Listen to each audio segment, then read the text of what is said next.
আমি 3 মাসে 13 কেজি ওজন কিভাবে কমিয়েছিলাম এটা নিয়ে ডিটেলসে একটা লং ভিডিও আপলোড দিয়েছিলাম। ওই ভিডিওটার মধ্যে বেশিরভাগ যে কমেন্টটা আসছে সেটা হলো ভাত না খেয়ে কিভাবে থাকবো। আমরা যেহেতু মাছে ভাতে বাঙালি, এই জন্য আমরা রেগুলারই ভাত খাওয়া লাগে, কারণ আমরা ভাতে অভ্যস্ত। কিন্তু সবার উদ্দেশ্যে একটা কথা বলবো, আমরা যদি চেষ্টা করি অবশ্যই আমাদের দ্বারা সম্ভব। বারবার চেষ্টা করে তো এভারেস্ট জয় করছে, আর সামান্য ভাত না খেয়ে আমরা থাকতে পারবো না? আমাদের প্রত্যেকটা কাজের জন্য যেটা বেশি দরকার সেটা হচ্ছে আপ্রাণ চেষ্টা। আপনি যদি মন থেকে চেষ্টা করেন অবশ্যই আপনার দ্বারা সম্ভব। আমরা যারা মোটা আছি আমরা ওজন কমাইতে চাই, কিন্তু আমরা ভাত ছাড়তে চাই না। অথচ এই সামান্য ভাতই কিন্তু আমাদেরকে ওজন বাড়ায়। যেই ভাত আমাদের ওজন বাড়ায় সেই ভাত খেয়ে আমাদের ওজন কমাইতে চাই। এই হয়েছে আমাদের বাঙালিদের অবস্থা। আমার এই কথা থেকে মাইন্ড করবেন না, এটা যে আপনাদেরকে বলেছি তা কিন্তু না। এরকম মন মানসিকতা একসময় আমারও ছিল। সবসময় চিন্তা করতাম ওজন কিভাবে কমানো যায়। যখনই দেখতাম ওজন কমাইতে গেলে অবশ্যই ডায়েট করতে হবে, আর ডায়েট করতে গেলে তো অবশ্যই ভাত ছাড়তে হবে, তখন চিন্তা করতাম ভাত না খেয়ে কিভাবে থাকবো। আমি ভাত খেয়েই ওজন কমাতে চাই, ভাত ছাড়া আমি ওজন কমাতে চাই না। কারণ আমি 24 ঘন্টার মধ্যে একবার হইলো আমার ভাত খেতে হয়। আমি যদি ভাত না খাই তাহলে আমার শরীর দুর্বল হয়ে যেত। ভাত না খেয়ে থাকলে শরীর দুর্বল হওয়ার কারণ কি জানেন? কারণ আমাদের শরীরকে অভ্যস্ত করে ফেলছি ভাতের দ্বারায়, যার কারণে শরীর যেটা পায় না সেটার জন্যই দুর্বল হয়ে যায়। একটা ভাই কমেন্ট করেছে আমি যখন ডায়েট করেছি তখন প্রোটিন জাতীয় খাবার কি কি খেয়েছি। আমি কিন্তু একটা ভাত প্রেমী মানুষ, খেতে কিন্তু খুবই পছন্দ করি। খেতে পছন্দ করি বলে যে একদম বেশি খাই তা কিন্তু না, কিন্তু কম খাওয়া সত্ত্বেও কেন এত মোটা হয়েছিলাম সেটাই বলি। এখন প্রথমত আমার খাবার দাবারের ঠিক ঠিকানা ছিল না। কোন খাবারটা পুষ্টিকর আর কোন খাবারটা পুষ্টিকর না এগুলো কখনো আগে যাচাই বাছাই করিনি। মোট কথা যা খেতে মনে চাইছে তাই খাইছি। ঠিক টাইম মতো ঘুমাই নেই, যখন ইচ্ছা তখনই ঘুমাইছি। আর বিশেষ করে হাঁটা চলা একদমই আমার বন্ধ হয়ে গিয়েছিল। আর সকালের নাস্তা তো আমার পরোটা ছাড়া একদমই চলতো না। আর বিকাল হইলে তো কোনো কথাই নেই, অসুস্থ খাবারের খুব বেশি ক্রেভিং হইতো, যেমন পেঁয়াজু, পুরি, সিঙ্গারা এগুলার প্রতি ক্রেভিং হইতো আমার বিকাল হইলে। মানে তেল জাতীয় জিনিস আমার খুবই পছন্দ ছিল, যার কারণে আমার ওজনটা বাড়ছিল। প্রথমত ডায়েট শুরু করার আগে আমি আমার মাইন্ডসেট ঠিক করেছিলাম, তারপর তো ডাক্তারের পরামর্শ রুটিন চালু করলাম। আপনি যে কোনো কাজ করতে যান আগে কিন্তু আপনার মাইন্ডসেট ঠিক করতে হবে। যদি মাইন্ডসেট ঠিক করতে পারেন তাহলে আপনার লক্ষ্যের দিকে পৌঁছাতে পারবেন, তাছাড়া কিন্তু পারবেন না। আপনার মাইন্ডসেটটা এমন ভাবে ঠিক করতে হবে যে না আমি এটা করতে চাই, আমি এটা করব, এটা আমার দ্বারা হবে, সম্ভব। এভাবেই আপনার মাইন্ডসেটটা ঠিক করতে হবে। আমি যখন প্রথমে ডায়েট চ্যাট শুরু করি তখন কিন্তু ভাত আমি একদমই বাদ দিয়ে দিয়েছিলাম। শুধু যে বাদ দিয়েছিলাম তা কিন্তু না, ভাতের সাথে আটা জাতীয় সমস্ত জিনিস আমি বাদ দিয়ে দিয়েছিলাম। যেহেতু মেন খাবারগুলোই আমি বাদ দিয়ে দিয়েছিলাম, আমার কিন্তু প্রোটিনের প্রচুর পরিমাণে ঘাটতি ছিল তখন। ওই সময় আমি ভাত আর রুটির বদলে কি কি খেয়েছি, বেশি বেশি করে তখন সবজি রান্না করতাম। বিভিন্ন রকমের সবজি আনতাম কিনে বাজার থেকে, বিশেষ করে শসা, গাজর, টমেটো এগুলো আনতাম, কিন্তু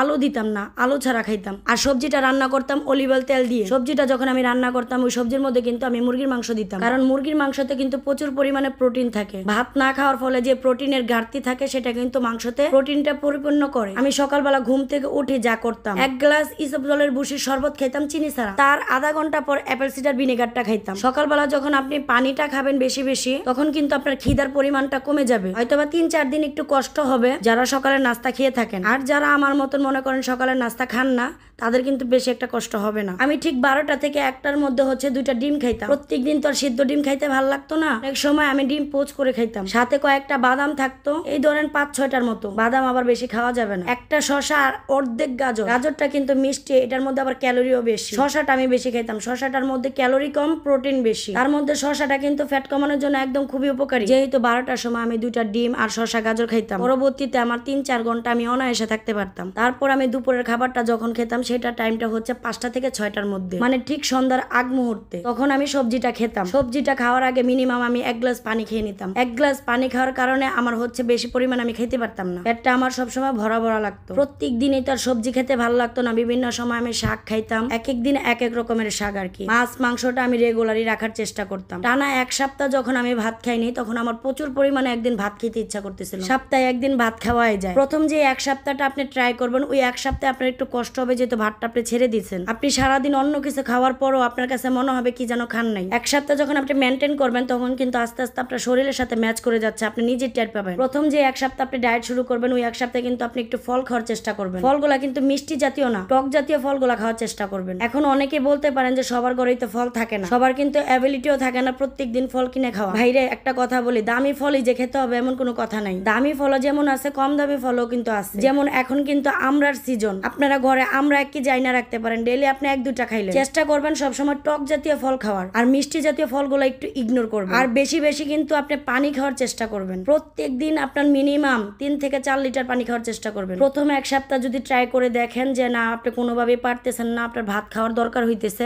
তখন তাৎক্ষণিক যে জিনিসটা করবেন লাল চালের ভাত খাওয়ার চেষ্টা করবেন। সাদা চালের ভাত কিন্তু খাবেন না। সাদা চালের ভাতের মধ্যে কিন্তু প্রচুর পরিমাণে ক্যালোরি থাকে। আপনি যতই অল্প খান না কেন আপনার কোনোভাবেই হচ্ছে শরীরের ওজন কমবে না। এখন অনেকেই বলে বলবেন যে লাল চালের ভাত খেতে পারি না, গিলতে পারি না, ভাইরে ভাই পারি না বলতে কোনো শব্দ নাই, চেষ্টা করতে হবে, চেষ্টা করলে সবই সম্ভব, এটা আপনার মাথায় রাখতে হবে। যদি আপনি প্রকৃতভাবে ওজন কমাইতে চান অবশ্যই আপনাকে ডায়েট করতে হবে, ডায়েট ছাড়া কোনোভাবেই সম্ভব না। ডায়েট করতে গেলে তো অনেক কিছুই আমাদের লাইফ থেকে বাদ দিতে হয়। যখন আপনার এই খাবারগুলোতে অভ্যস্ত হয়ে যাবেন একটা সময় দেখবেন কি আপনার পছন্দের তালিকায় যে যে খাবারগুলো ছিল সেই খাবারগুলো একটা সময় আপনার খেতে ইচ্ছা করতেছে না, শুধু বাইচা থাকার জন্য আমাদেরকে খাইতে হয় আর কি। যদি খেতেও ইচ্ছা করে সপ্তাহে আপনি একদিন খেলেন কোন রকম, সেটা আপনার নিয়ন্ত্রণ করতে হবে না, দেখবেন আপনি আস্তে আস্তে আপনার নিজের শরীর নিজে নিয়ন্ত্রণ করতেছে। কোন খাবারটা খেলে আপনার শরীর ভালো থাকতেছে, কোন খাবারটা খেলে আপনার ভালো লাগতেছে না, ওইটা একটা সময় আপনি নিজেই টের পাবেন। যেমন একটা সময় আমার পরোটা ছাড়া চলতোই না, এখন আমি একটা পরোটা খেলে আমার অস্বস্তিকর লাগে। যতক্ষণ পর্যন্ত এই খাবারটা আমার পেটে থাকবে ততক্ষণ পর্যন্ত এত পরিমাণে শরীর খারাপ লাগে যে এই খাবারটা খেলে আপনার শরীর অসুস্থ হয়ে যায়। পরবর্তীতে এই খাবারটা দেখলে কিন্তু আপনার আর রুচিতে আসবে না যে খাবারটা খাই, তখন মনে হবে এই খাবারটা খাওয়ার পর আমার শরীরটা খারাপ হয়ে গিয়েছিল।